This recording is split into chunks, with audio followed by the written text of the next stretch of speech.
வணக்கம். மாலை முரசு செய்திகளை விரிவாக பார்ப்பதற்கு முன் தலைப்புச் செய்திகள். சொத்து குவிப்பு வழக்கில் அமைச்சர்கள் தங்கம் தென்னரசு, KKSSR ராமச்சந்திரன் ஆகியோர் விடுவிக்கப்பட்டதற்கு எதிராக தாமாக முன்வந்து விசாரணைக்கு எடுக்கப்பட்ட வழக்குகள் இன்று காலை தீர்ப்பளிக்கிறது சென்னை உயர்நீதிமன்றம்.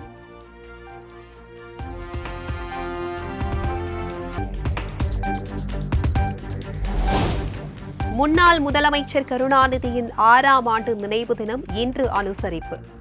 முதலமைச்சர் மு க ஸ்டாலின் தலைமையில் சென்னையில் இன்று அமைதி பேரணி.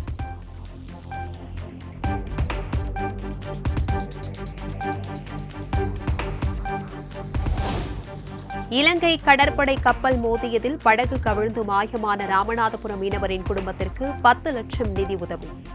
5 நாட்களாக தேடியும் உடல் கிடைக்காத நிலையில் நிதி உதவி அறிவித்தார் முதலமைச்சர் மு க ஸ்டாலின்.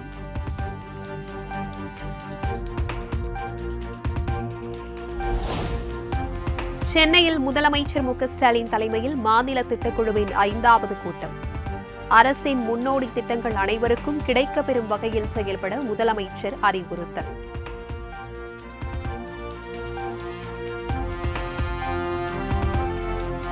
சமூக ரீதியில் ஏற்றத்தாழ்வுகள் இல்லை என்பதை உறுதி செய்யும் வகையில் திட்டங்கள் இருக்க வேண்டும். பொருளாதார ரீதியாக மட்டுமல்ல, சமூக ரீதியிலும் இருக்கக்கூடாது என திட்டக்குழு கூட்டத்தில் முதலமைச்சர் வலியுறுத்தல். வளர்ச்சி என்பது பொருளாதார வளர்ச்சியாக மட்டுமல்ல, சமூக வளர்ச்சியாக இருக்க வேண்டும். பொருளாதாரம், கல்வி, சமூகம், சிந்தனை, செயல்பாடு ஆகிய 5ம் ஒரு சேர வளர வேண்டும். அதுதான்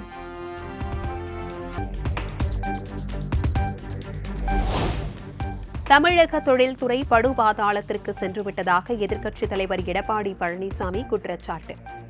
அந்நிய முதலீடுகளை ஈர்த்ததில் 3வது இடத்தில் இருந்த தமிழ்நாட்டை பின்னுக்கு தள்ளியதை திமுகவின் சாதனை என சாடல்.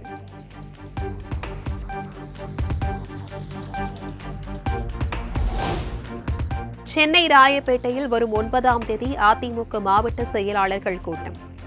EPS தலைமையில் நடைபெறும் அதிமுக தலைமை அறிவிப்பு.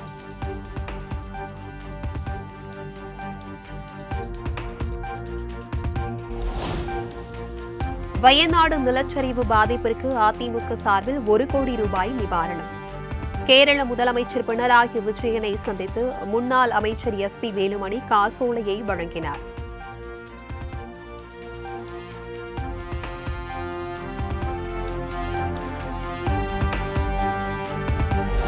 தமிழகத்தின் பல்வேறு பகுதிகளில் கொட்டி தீர்த்த கனமழை. விவசாயிகள், பொதுமக்கள் மகிழ்ச்சி.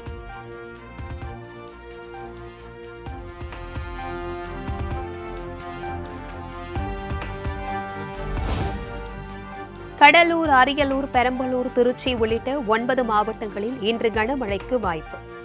காரைக்கால் பகுதிகளிலும் ஓரிரு இடங்களில் கனமழைக்கு வாய்ப்புள்ளதாக சென்னை வானிலை ஆய்வு மையம் கணிப்பு.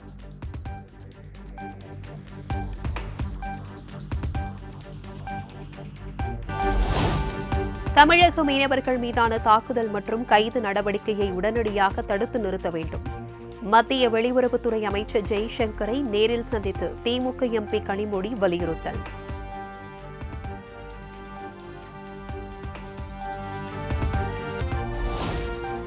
கூகுளில் ஆபாச விளம்பரங்களுக்கு தடை விதிக்க கோரிய வழக்கு. மத்திய அரசும் கூகுள் நிறுவனமும் பதிலளிக்க சென்னை உயர்நீதிமன்றம் உத்தரவு.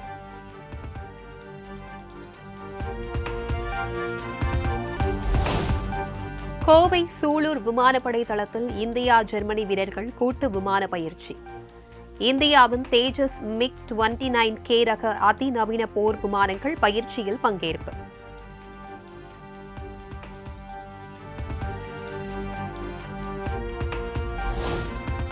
மேட்டுப்பாளையம் உதகை மலை ரயில் சேவை வரும் 15ஆம் தேதி வரை ரத்து.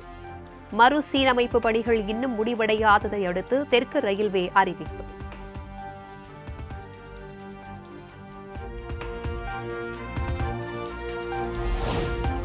தமிழகம் முழுவதும் ஆடிப்பூரத்தை ஒட்டி பல்வேறு கோவில்களில் கோலாகலமாக நடைபெற்ற தேரோட்டங்கள்.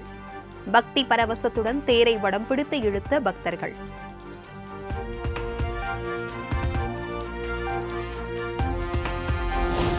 தமிழகம் மற்றும் புதுச்சேரியில் பல்வேறு தேவாலயங்களில் நடைபெற்ற கொடியேற்ற நிகழ்வு.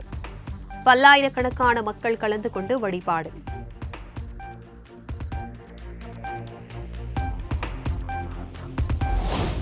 டெல்லியில் மக்களவை எதிர்க்கட்சித் தலைவர் ராகுல் காந்தியுடன் விவசாய சங்க பிரதிநிதிகள் சந்திப்பு.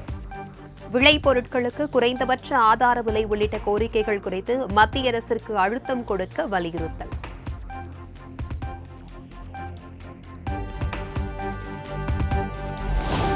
வயநாடு பேரிடர் மீட்பு மற்றும் நிவாரணப் பணிகளுக்கு அதிக அளவில் நிதி வழங்க வேண்டும். அரசு ஊழியர்கள் மற்றும் ஆசிரியர்களுக்கு கேரள முதலமைச்சர் பினராயி விஜயன் வேண்டுகோள்.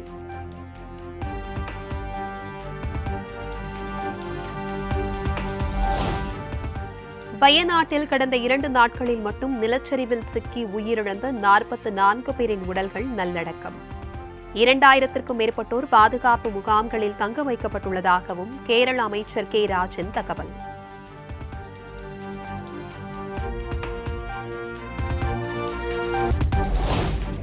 வங்கதேசத்தில் உள்ள இந்தியர்களின் நிலை குறித்து தொடர்ந்து கண்காணிக்கப்பட்டு வருகிறது.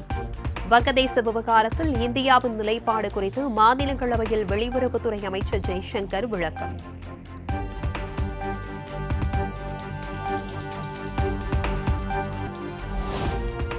வங்கதேசத்தில் இடைக்கால அரசின் தலைவராக முகமது யூனுஸ் நியமனம். நோபல் பரிசு பெற்ற முகமது யூனுஸை நியமித்து அந்நாட்டு ஜனாதிபதி அறிவிப்பு.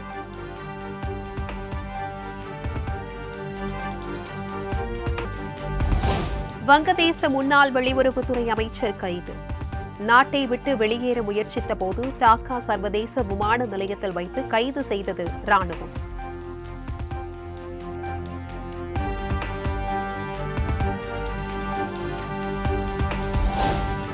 வங்கதேச முன்னாள் பிரதமர் ஷேக் ஹசீனாவின் அமெரிக்க விசா ரத்து. ஷேக் ஹசீனா இந்தியாவில் தஞ்சமடைந்துள்ள நிலையில் அமெரிக்கா நடவடிக்கை.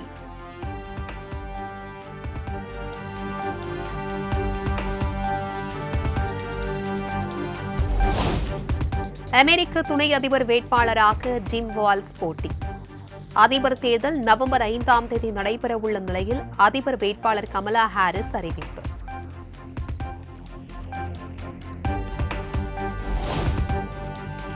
ஒலிம்பிக் மல்யுத்த போட்டியில் இந்திய வீராங்கனை வினேஷ் போகத் இறுதிப் போட்டிக்கு முன்னேற்றம். அரையிறுதியில் கியூபா வீராங்கனை 5-0 என்ற கணக்கில் வீழ்த்தினார்.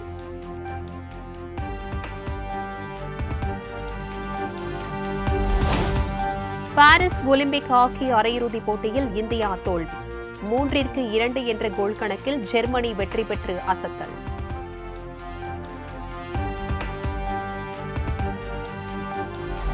பாரிஸ் ஒலிம்பிக் ஈட்டி எறிதல் போட்டி.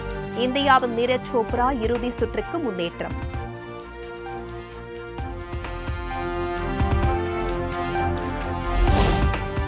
கடைசி ஒருநாள் கிரிக்கெட் போட்டியில் இலங்கையை இன்று எதிர்கொள்கிறது இந்தியா. தொடரை சமன் செய்ய வெற்றி பெற வேண்டிய கட்டாயத்தில் இந்திய அணி.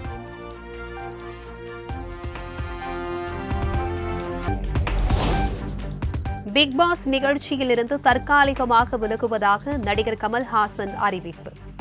திரைத்துறையில் ஏற்கனவே ஒப்புக்கொண்ட பணிகளை முடிக்க இருப்பதால் பிக் பாஸில் தொடர முடியவில்லை என எக்ஸ் தளத்தில் பதிவு.